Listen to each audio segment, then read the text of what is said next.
Безусловният базов доход означава на всеки български гражданин, мъж, жена и дете, без значение дали работи или не, нито пък дали е от ромски етнос или не, държавата задължително да дава пари на ръка всеки месец. Има много резерви спрямо базовия доход.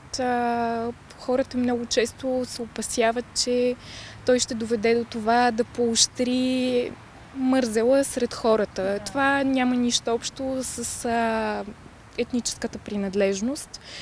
Оказва се, че в цял свят до днес са направени над 45 експеримента с безусловен базов доход. И нито един от тях не показва подобни тенденции, даже обратното. Той минимум да покрива базовите нужди на човека. Сега за България този минимум е между 600 и 700 лева. Но трябва да се актуализират проучванията и базовия доход трябва да е в такъв размер, че човек да не се чуди за какво да го похарчи, да знае, че основните му разходи, за да живее пълноценно, са покрити, оттам насетне да намира начин за допълнителни приходи, с които той да подобрява стандарта си на живот. Безусловният базов доход е въведен в Бразилия, където над 60 милиона души получават такъв доход. Подобни практики има и в американския щат Аляска, както и в Норвегия. Основен въпрос обаче е откъде ще дойдат средствата за това, след като българският държавен бюджет никога не достига.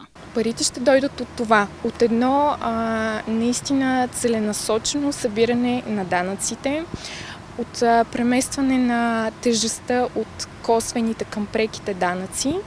Така ще се гарантира събираемостта на средствата. А хората, които потребяват, имайки базов доход, този базов доход той ще се харчи всеки месец. Надали ще има някой, който да не го похарчи, защото сумата няма да е все пак чак толкова голяма.